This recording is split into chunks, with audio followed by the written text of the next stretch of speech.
Well, good afternoon, everyone. I'm the first panel of the day that gets to say good afternoon. My name is Victoria Cooper. I'm the research editor at the United States Study Centre, and I'm very pleased to be talking and taking over the US politics panel for today's discussion. At the top, Mike said that our objective was to try and explain US politics, and I can give no guarantee of that. But what I can say is that this is going to be a painfully quick 40 minutes before lunch, and as Bruce often says, before we do events like this, let's have some fun. So that's the panel that I'm hoping to bring to you today. But before we begin, I'd like to acknowledge the Gadigal people of the Eora Nation on whose lands we're on tonight and pay my respects to their elders past, present and emerging. I'm going to do a sweeping introduction of our panellists today. So to my left is Professor David Smith. He's jointly appointed between the United States Study Centre and the School of the Social and Political Sciences at the University of Sydney. Dr. Smith has a PhD in political science from the University of Michigan and a BA from the University of Sydney. His research examines political relations between states and minorities with a focus on religion in the United States. His book, Religious Persecution and Political Order in the United States, was published by Cambridge University Press in 2015.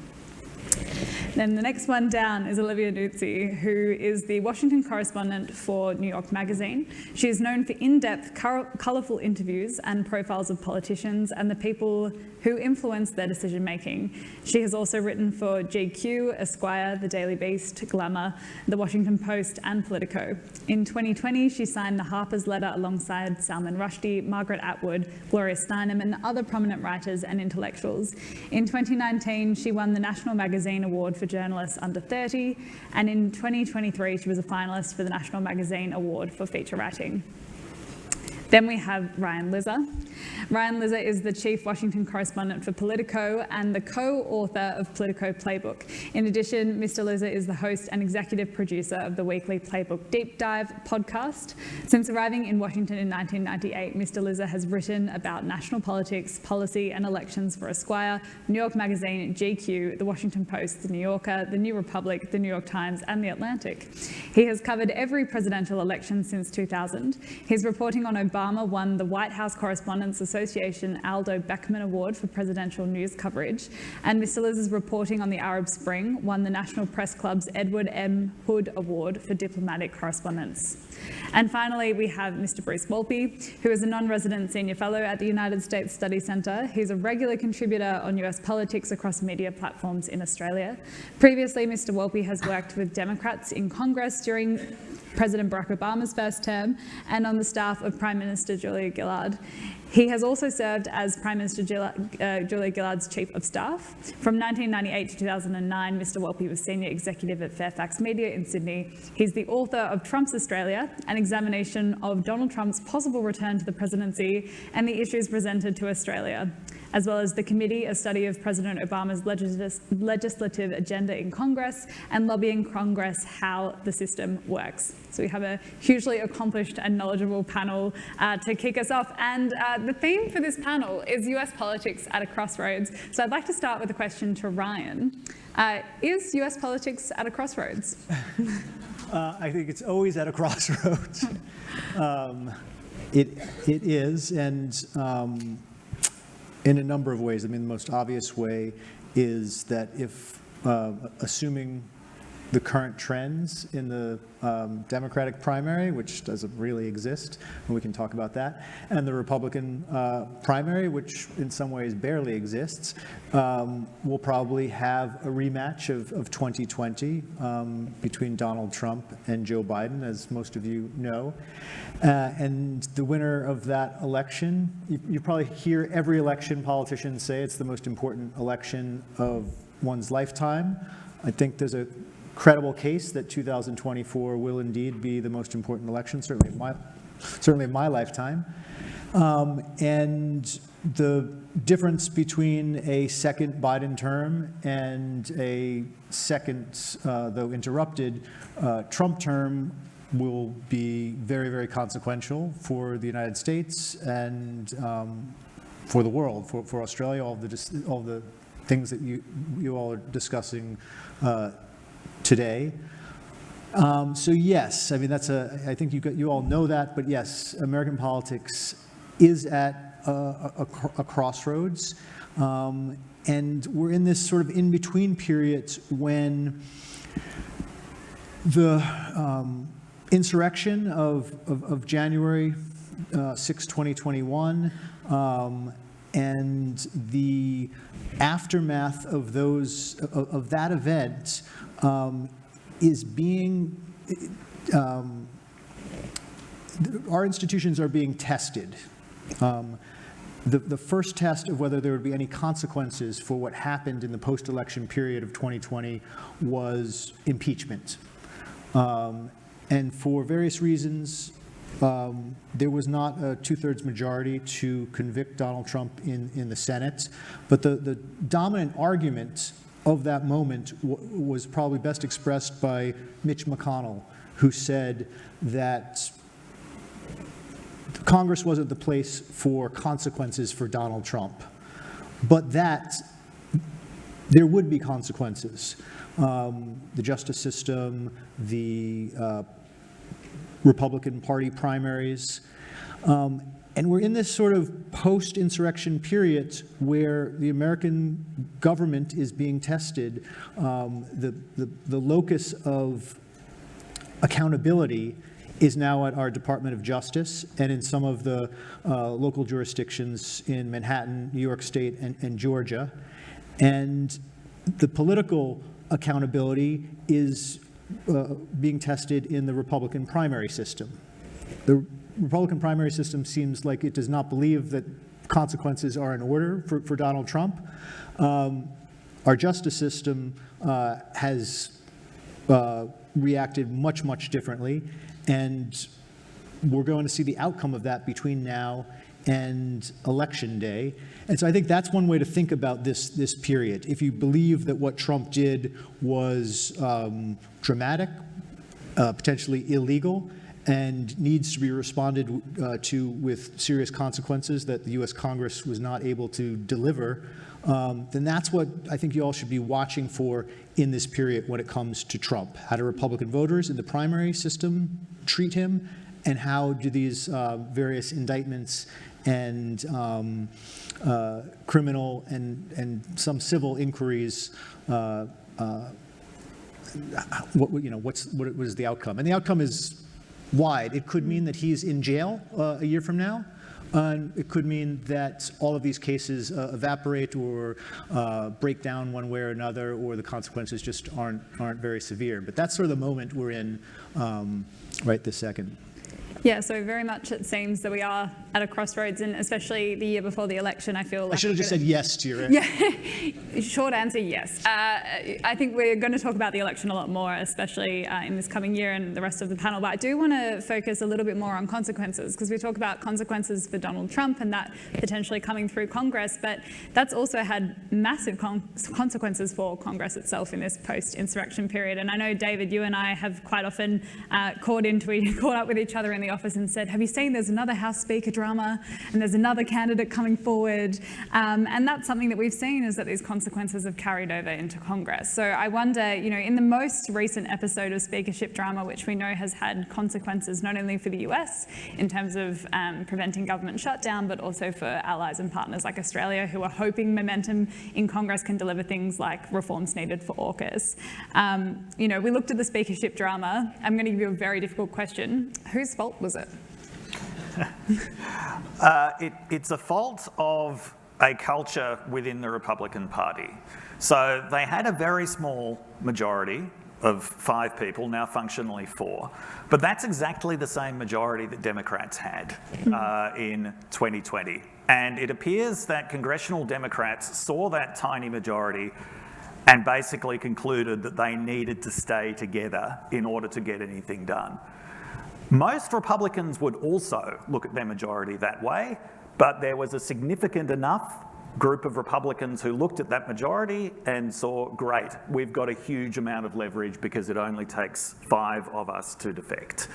And a tiny majority does not doom you to this kind of dysfunction. Of all people, Marjorie Taylor Greene was lamenting the fact that no matter how much she disagreed with Nancy Pelosi about everything, she had to respect the way that Nancy Pelosi had kept that majority together.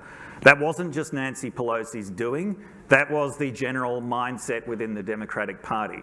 It's impossible to imagine people like Alexandria Ocasio-Cortez or Rashida Tlaib or Ilhan Omar, no matter what their disagreements with Nancy Pelosi were, it's impossible to imagine them undermining Nancy Pelosi in the same way that Republicans undermined Kevin McCarthy. So that, I would say, is the problem. It's been attributed to all kinds of things, the increasing kind of currency of media performance and social media performance as opposed to legislation, for example. I also think it's got a lot to do with the ideology of individualism in the Republican Party.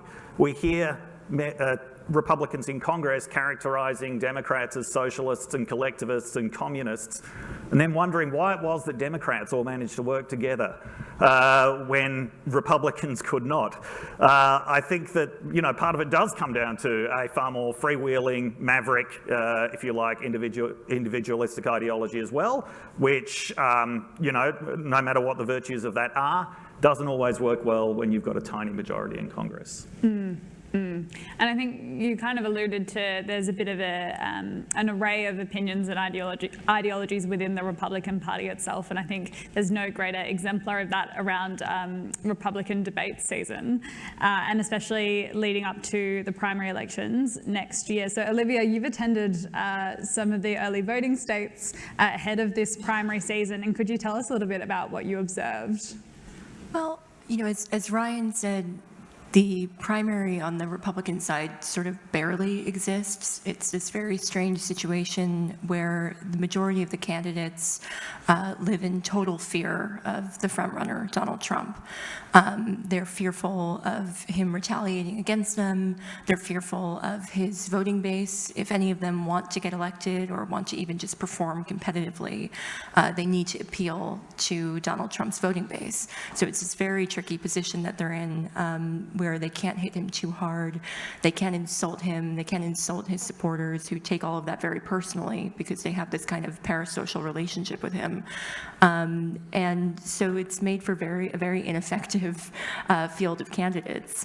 You have some exceptions to that, like Chris Christie is running sort of a campaign in which he is pretending that he did not support Donald Trump for the majority of the last several years, pretending that he did not want a position in his cabinet, and saying that he's unfit to hold office and everyone should know this. But it's not really working. He doesn't have a lot of support. His time kind of came and went when he might have been a serious presidential candidate a long time ago, a decade ago at this point. And so it's a very strange thing where Trump is sort of looming over the field, and Trump is defining right-wing politics, but he is not taking part in these debates. And I think from the Trump campaign's perspective, what I've heard is that, well, why would they bother? Why would they dignify this primary field by standing on stage with these candidates and allowing them within sort of striking distance of him, when he can just float above it and force them to kind of wither in his shadow? And I think that's the unignorable thing when we're talking about the Republican primaries, is that, it's very fun to kind of look at the other candidates and kind of see if any of them have any potential, but Trump is far and away the front runner. I think the latest poll came out yesterday in Iowa and he's got 43% of the vote, and then DeSantis and Haley are at 16% each. Is that? Yeah, I mean, he's incredibly popular among his supporters. It's a cult of personality around him. And I don't think that movement will really die out until, frankly, he does. I think it'll be a bit like Berlusconi. Ryan and I talked about this a bit this year with some of our friends in the Italian media. But he's reshaped the Republican Party in his image. They've never known how to deal with him. There were there was a big primary field in 2015 and the 2016 primaries, a big field on the debate stage, and everybody just sort of defined themselves in relation to his charisma, his power. There hasn't really been someone with this sort of star wattage probably since Ronald Reagan in the Republican Party. And I think the party is just hapless. They have no idea how to deal with it, and they probably will never figure it out. And Bruce, I'd love to bring you in now. Our polling showed actually a decrease in the amount of Australians who said that a second Trump term would be a very bad thing from 2022. So still 45% of Australians say a Trump term would be bad, but 9% less say that it would be very bad. And that's compared to 22% of Australians who say a second Biden term would be very bad. And this year, you released your book, Trump's Australia, which was looking at Trump's administration and how that impacted Australia and how Australians responded to that. So I wonder, what's the reaction to the book been, and what concerns do Australians have?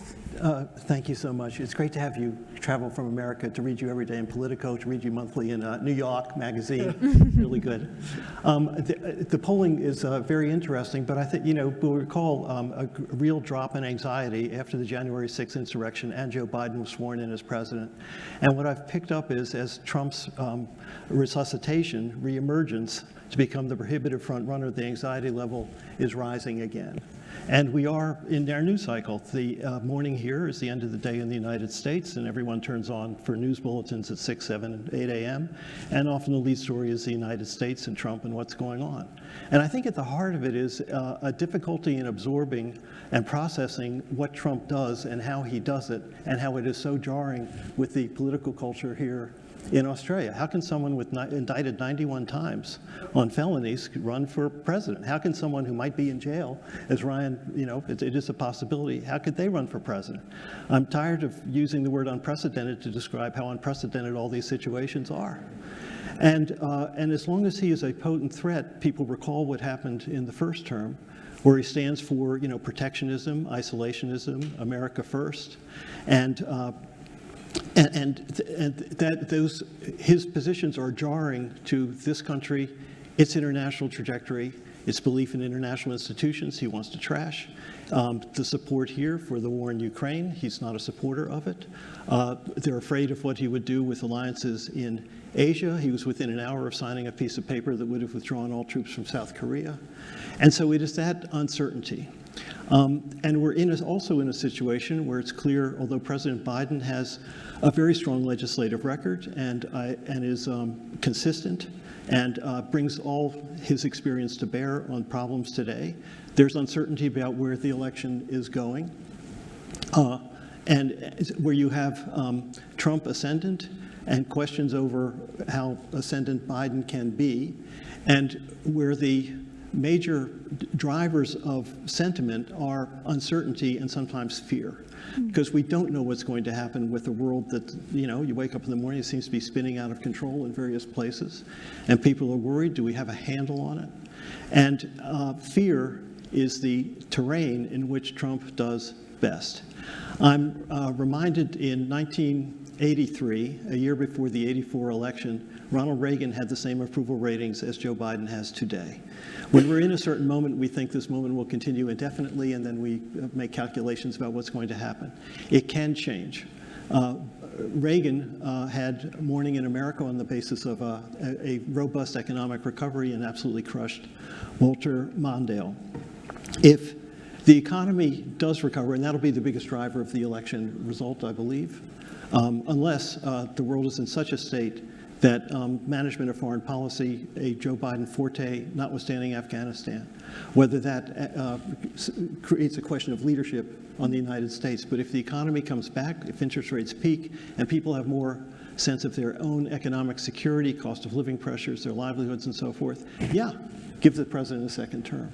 But if not, Trump knows how to push buttons, and people recall that they felt that his economy was quite good.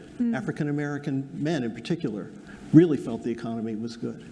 So all of this is in play. I mean, I think what's so interesting is that the doubts about Biden are not from the Democrats who hold office in the United States. They're not from the leaders of the Democratic Party. They're in the base. And that's an inversion of where real challenge comes from, and that explains why there isn't a challenger to him. Yeah, it's a really good point. I like how you frame this as, we keep saying that so many things are unprecedented, that unprecedented is becoming less unprecedented. I think that's really interesting. And something that I had been considering is that maybe the number of Australians who are considering a second Trump term would be very bad is partly because of this continuation of saying it's unprecedented, and people have checked out.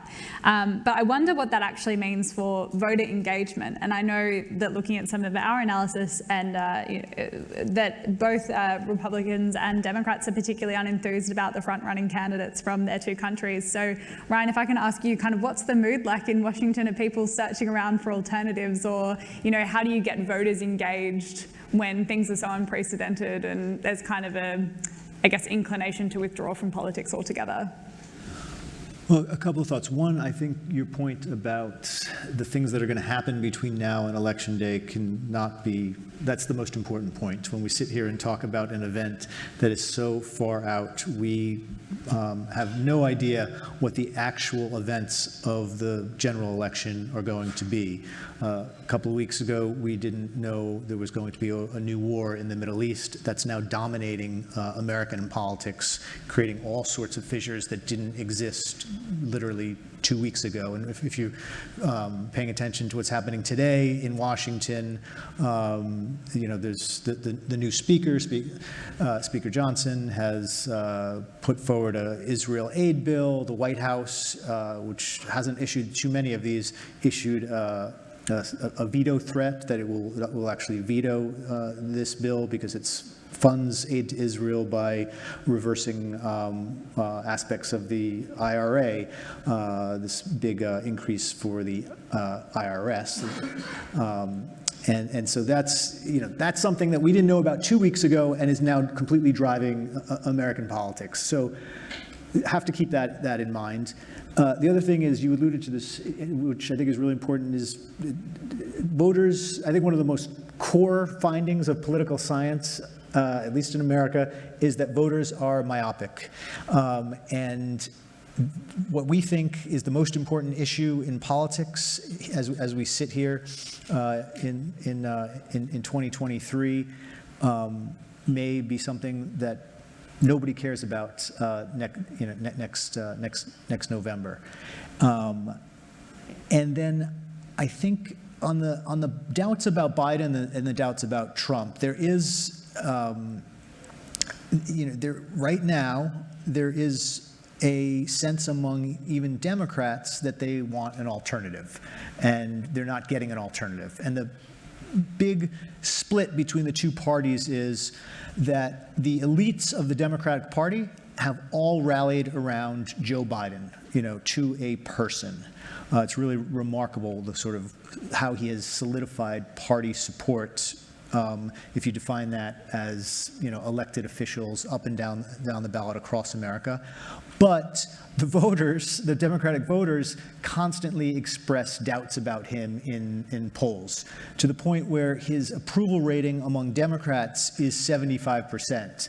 Now you might say, oh, that sounds like a lot, but in American politics, the two parties being very polarized, you are generally getting, even if you have relatively low approval ratings overall, you should be getting high 80s at least, but usually over 90% general approval rating from your own party. On the Republican side, the reverse is happening. A lot of Republican voters have strong backing for Donald Trump. As the Iowa poll that you mentioned suggests, there's other candidates can get sometimes into the double digits. Yes, more than half of the electorate is choosing other candidates than Trump. But even if you look at the internals of that Iowa poll you mentioned, the DeSantis support, the number 2 choice for all the DeSantis people is Donald Trump. So you take DeSantis out of the race, and it's not like all of that support, that 16%, goes to Haley. at least half of it, if I'm remembering correctly, goes to Trump, which is the problem of the DeSantis campaign. He's running an understudy campaign, and an understudy campaign never becomes the lead actor unless something happens to the lead actor, which, isn't a bad bet. I think that is partly DeSantis's bet, like he's there in case, something, Trump drops out for some reason. But at the elite level in the Republican Party, it's the same way it's been since 2015, with all sorts of Republican elected officials privately expressing, anywhere from disgust to irritation with Donald Trump, wish they had other choices. A lot of this doesn't go on publicly, but some of it does.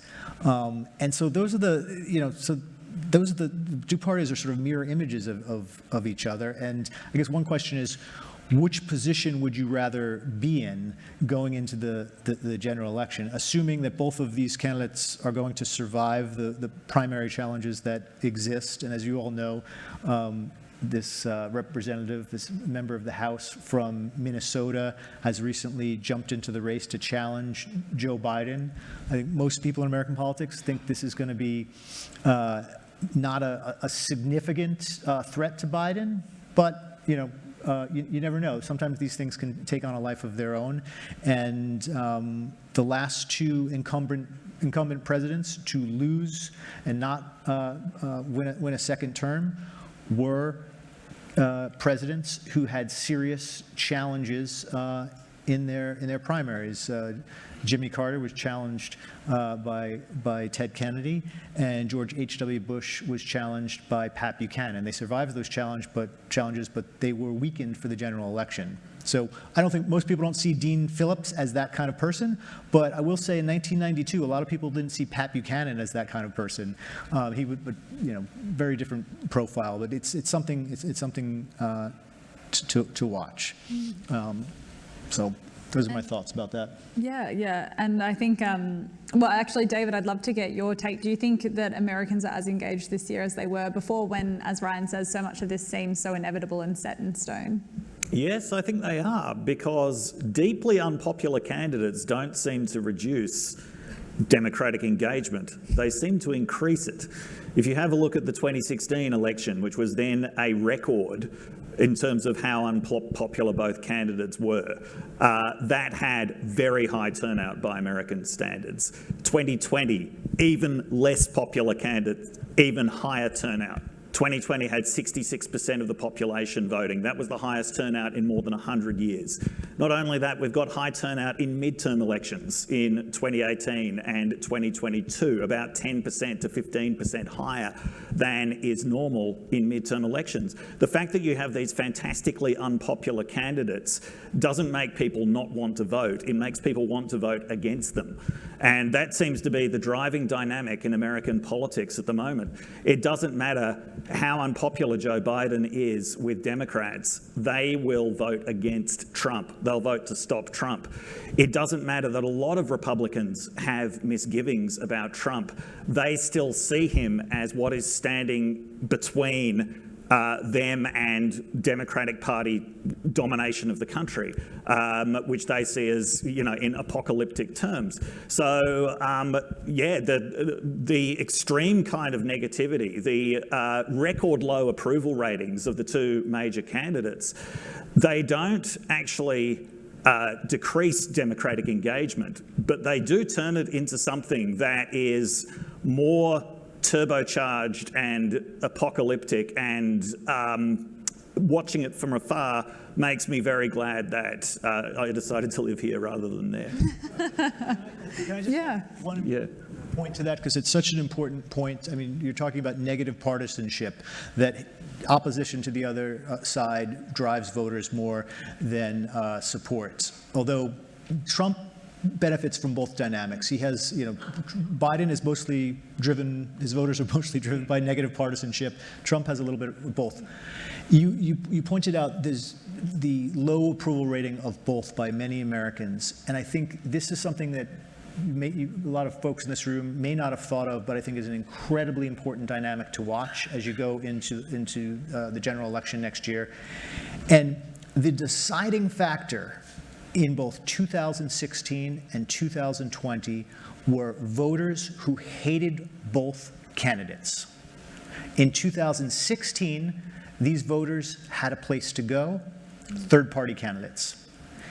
In 2020, they didn't. They were stuck with Biden on the left. And this is why there is so much energy right now in the Democratic Party especially, but some on the right, in making sure that third-party candidates are not a factor, especially in some of these key states. But that Hillary Clinton lost because of voters who hated her and hated Trump.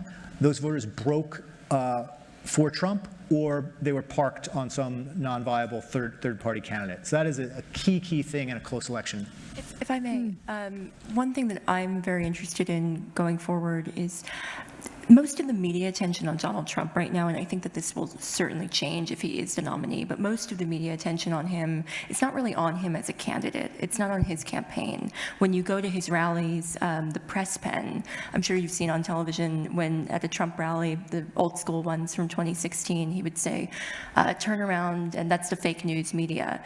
Now when he says that, it's very strange because it's mostly right-wing supporters of his who are in that media pen, so he's sort of instructing the crowd to yell at his fans, people from Newsmax and these sort of off-brand Fox News right-wing media outlets. But there's not really coverage in the mainstream press that takes him super seriously as a candidate. It's mostly coverage of his criminal trials, of the various indictments against him, of the possibility that he might be in prison. If you're watching MSNBC, you hear about that a lot. And I do wonder if, in 2020, I think Biden won in part because people were living with the reality of Trump every day. You wake up and there's a tweet, or there's something insane that he is doing that is driving the discourse and throwing everyone's plans into chaos. And you could not escape Trump's presence as a sort of negative effect on your life. If you're a normal citizen and you want to forget about the president for a few hours, you couldn't really do that during the Trump era. And I think that was a big part of Joe Biden's pitch to voters, was sort of like, you could kind of forget about me for a few days and the world would still keep spinning.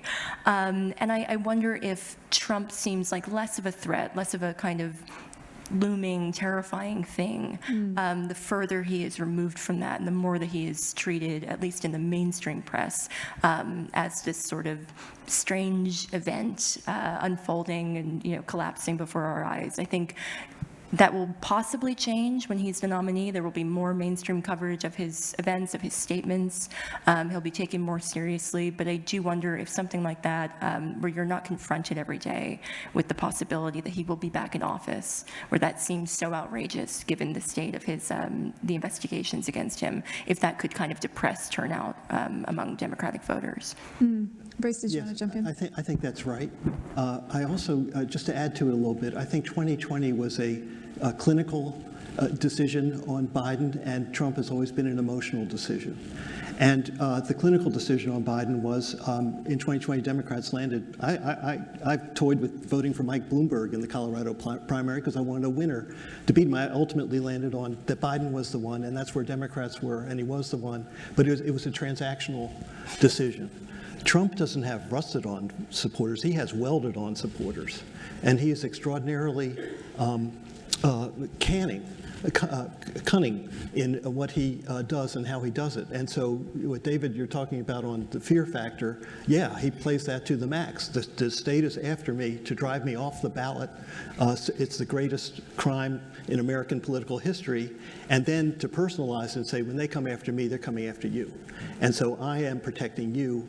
And that's the conundrum for Republican candidates because they can't attack Trump directly, frontally. Nikki Haley's beginning to do that. I don't think she'll survive the process.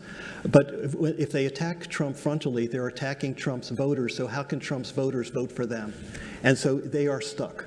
And that's why he is the prohibitive favorite to be the nominee. So next year, the emotional content of Trump stays with that 40 to 45%. The question is, will the clinical judgment stay with Biden? And that's where age is such a factor. Because we don't have compulsory voting in the United States, unfortunately, I think certain real key constituencies, particularly younger voters, could stay home. And so does that put Biden in real jeopardy of Trump's 45% holding the electorate? And that's, I think, the strongest tectonic concern that I can see. I think one of Biden's key messages when he was running for election in 2020 was not only, vote for me rather than voting, or, don't compare me to the almighty, compare me to the alternative, as we often hear. And he also mobilizes fear in the sense of, vote for me because we don't want MAGA Republicans in control. But the other reason that he provided was, I'll bring a return to normalcy.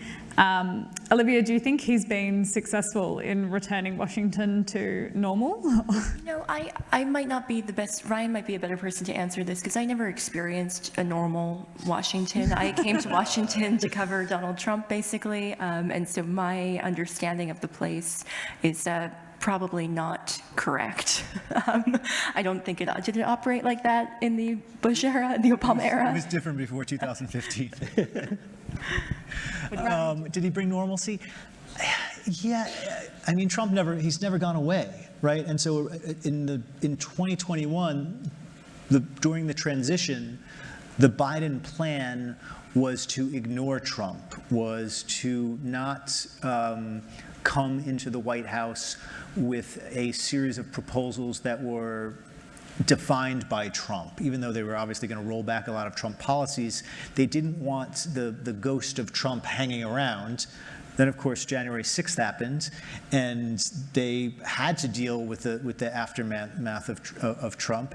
And remember, this debate eventually came to dominate the highest levels of the Department of Justice. And if you remember, all through 2021, after impeachment failed, there was a fraught debate in public about whether the Attorney General, Merrick Garland, was going to do anything about the insurrection, did Trump break any laws? There were a lot of serious legal questions and constitutional questions about it.